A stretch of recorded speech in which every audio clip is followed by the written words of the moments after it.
देश भर में जो सरकार की पॉलिसी है, हम अपनी मीटिंग कर रहे हैं। जब राजा निर्दयी हो जाए तो अपने संगठन पे ताकत लगानी चाहिए, संगठन को बढ़ाना चाहिए। अभी भारत सरकार संगठनों को तोड़ने पर लगी हुई है, हम अपने संगठन को बचाने पर भी काम कर रहे हैं। शंभू बॉर्डर भी जाएंगे आप? खनौरी तो गए थे। खनौरी चले गए थे, शंभू नहीं जाएंगे। आज प्रदेश स्तर के किसान नेताओं की मीटिंग रखी है कोई? आज यहाँ पे मीटिंग रखी, हरियाणा एसकेएम की मीटिंग है और उसमें हरियाणा के बाबत कोई चीज़ वो तय करें। तो यूपी सरकार आप लोगों को पूरा दे रहा है गन्ना का पैसा? नहीं दे रहा, गन्ने का नहीं, ना रेट बढ़ा और ना गन्ने का पिछले साल का भी भुगतान। क्या कमी लग रही है, क्या बढ़त हुई? ये सरकारें किसान के, गांव, गरीब, मजदूर, आदिवासियों की नहीं है। ये सरकार पूंजीपतियों की है, किसानों को कर्जे के जाल में फंसाएगी, उनकी ज़मीन छीनने का काम करेगी। हाईवे की सारी ज़मीन किसान से चली गई, व्यापारी के पास में ज़मीन जा रही है। ये सिलसिला भी जारी रहेगा। किसानों को ज़मीन ना बेचें, आंदोलन का रास्ता अख्तियार करें और एक बड़े आंदोलन की रूपरेखा तैयार करें। राकेश टिकैत के पास तमाम कार्यकर्ता हैं, तमाम लोग हैं, लेकिन वो शांत क्यों हैं? अभी तो पूरा देश ही शांत है। अभी तो संगठन कैसे बचे उस पर काम चल रहा। एसकेएम दिल्ली से वापसी आया, नया एसकेएम बन के आंदोलन कर रहा, दूसरे वाला अपने घर पर बैठा। इकट्ठे नहीं होंगे तो लूटेंगे। आप प्रयास करेंगे, बीच की कड़ी प्रयास बनेंगे? कर रहे हैं, हमने 5 मेंबरी कमेटी बनाई है और उनसे संपर्क पे और बातचीत कर रहे हैं। चडूनी जी भी आएंगे साथ? अभी मैं कहा इलेक्शन लड़ ले, पहले इलेक्शन से अगर फारिग हो गए हो तो आ जाओ। इलेक्शन छोड़ना पड़ेगा। जब आदमी इलेक्शन का भूत छोड़ देगा और वो आंदोलन में वापसी हो जाएगा, कोई दिक्कत नहीं है। इलेक्शन भी एक बहुत बड़ी बीमारी है।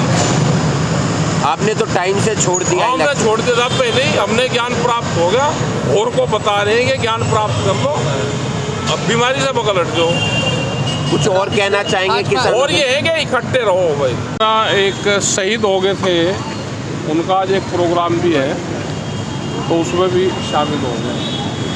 किसान आंदोलन चल रहा है सर, खनौरी बॉर्डर पे भी बैठे हैं और शंभू बॉर्डर पर भी बैठे हैं, किस तरीके से? देखो, हमने ये कहा कि सारे लोग आपस में बातचीत करो, अलग अलग चलोगे। अगर बात वही है कि बटोगे तो लूटोगे, यही है, सबको इकट्ठा रहना पड़ेगा। और हमने पिछले 10 महीने पहले से ही, जब वो आंदोलन शुरू हुआ, जब से ही उनको कहा कि एसकेएम और सब लोग इकट्ठे जाएं, दिल्ली की कॉल कोई भी अलग अलग ना दे।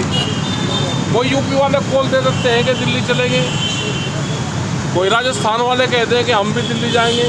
जब तक इकट्ठे नहीं होंगे तो दिल्ली से दूर रहना चाहिए। दिल्ली 66,000 का करंट है अभी दिल्ली, वो इकट्ठा ही पार करना पड़ेगा। डल्लेवाल जी की तबीयत बिगड़ रही है रोजाना, उनकी सेहत का सब कुछ चिंता है हमको और सरकार को फैसला करना चाहिए।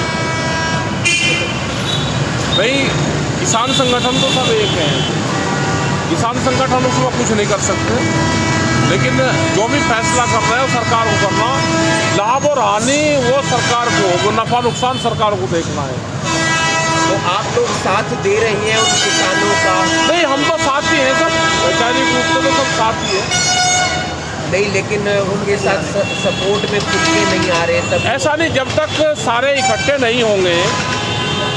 भाई, इकट्ठा होना, जो लोग दिल्ली से वापसी आए थे वही लोग दिल्ली की अगर तैयारी करनी तो सब लोगों को इकट्ठा होना पड़ेगा। अकेला झुंड में से जाके अकेला बाहर कुछ नहीं हो सकता, उसकी हार होगी। तो वो कैसे इकट्ठे होंगे सारे? अभी कल उन्होंने एक चिट्ठी लिखी, जारी करी कि हम बातचीत करना चाहते हैं। हमने पिछले 6 महीने से कह रहे, पिछले 10 महीने से कह रहे कि भाई इकट्ठे होकर बातचीत करो, सारे संयुक्त मोर्चा सब इकट्ठा होकर बातचीत करें। तो किसने किसको चिट्ठी लिखी है सर? अभी वहाँ से ही जो ये बैठे हुए हैं लोग धरने पे, इन्होंने चिट्ठी लिखी है एसकेएम को, यह सार्वजनिक करी है कि एक बार बैठकर बातचीत करें। फिर सिंगड़ा जा रहे हैं बाबा राम सिंह जी की आज? हाँ, बाबा राम सिंह जी को सुनाएंगे। तो आंदोलन क्या रूप ले रहा है आपके हिसाब से, जो शंभू बॉर्डर है, खनौरी बॉर्डर? देखो, अभी भारत सरकार को इस आंदोलन से फायदा हो रहा है। अभी उसको फ़ायदा क्या है कि ये पंजाब की ज़मीन पे है, पंजाब में सरकार आप पार्टी की है, इससे वहाँ की जनता नाराज हो रही कि किसानों का, सिख समाज का यही काम है कि रास्ते रोक लेते हैं, हमारा इंडस्ट्रीज बंद हो रही। तो अभी भारत सरकार पे कोई फ़र्क इसका नहीं पड़ रहा। ये भूख हड़ताल पे है तो पंजाब की ज़मीन पे है कि पंजाब का एडमिनिस्ट्रेशन और सरकार पंजाब वाली देखेगी। तो ये आंदोलन अभी 4 से 5 महीने और चलेगा। तो क्या लग रहा है, सफल होगा ये आंदोलन? अभी ये तो नहीं पता कि सफल होगा, अकेला क्या सफल होगा जब तक इकट्ठे नहीं। डल्लेवाल जी को कुछ कहना चाहेंगे? तबीयत वो बिगड़ रही है। तबीयत बिगड़ी तो सामाजिक लोग हैं, सब लोग बातचीत कर सकते हैं। डल्लेवाल जी को क्या कहेंगे, अभी तो वे इसी स्थिति में है कि उनको कहने की भी स्थिति में नहीं है। और जहाँ तक वे जा लिए वहाँ से कोई वापसी हटना अब नहीं लगता कि वहाँ से आदमी वापसी आएगा। अभी तो आप भी गाजीपुर पर बैठे हैं या बैठे? नहीं, हम नहीं बैठे। अभी हमारा कोई प्रोग्राम गाजीपुर का नहीं, हमारा कोई प्रोग्राम दिल्ली का नहीं है। सरकार से कुछ मांगे हैं? सरकार से हमारी MSP गारंटी कानून, स्वामीनाथन कमेटी की रिपोर्ट, बिजली अमेंडमेंट बिल, जो इशू पहले हैं वही इशू हमारे चल रहे। पूरे देश भर में प्रोग्राम चले हुए हैं, हमारे मीटिंग होती है। और जिस तरह से यहाँ के मेंबर पार्लियामेंट ने बयान दिए कि 750 लड़की गायब है, तो उनसे जानकारी जरूर करनी चाहिए। और इस तरह के उलझुल बयान किसानों के खिलाफ नहीं देने चाहिए। और अगर उनके पास में कोई जानकारी है तो अब तक उन्होंने जानकारी क्यों नहीं दी? तथ्य छुपाना भी जुल्म है, उसमें भी धाराएं लगती है। अगर उनके पास में कोई जानकारी है तो जानकारी सरकार को दे। अगर पार्लियामेंट में झूठ बोल रहा है तो उनके खिलाफ कड़ी कार्रवाई होनी चाहिए। हरियाणा सरकार कह रही है कि हम 24 फसलों पर MSP दे रहे हैं। झूठ बोलने में इनसे बड़ा कोई माहिर नहीं है। झूठ बोलने में बीजेपी की सरकार नंबर 1 पे है। शिवराज सिंह चौहान कृषि मंत्री हैं, वो कहते हैं हर मंगलवार मैं किसानों से मिलता हूँ। 22 जनवरी 2021 को आखिरी बार किसानों से बातचीत हुई थी। उसके बाद में 3 साल हो गए, हमसे तो मिले नहीं, न किसी किसान संगठन से मिले। अब किससे मिल रहे हैं तो जानकारी दे सकते।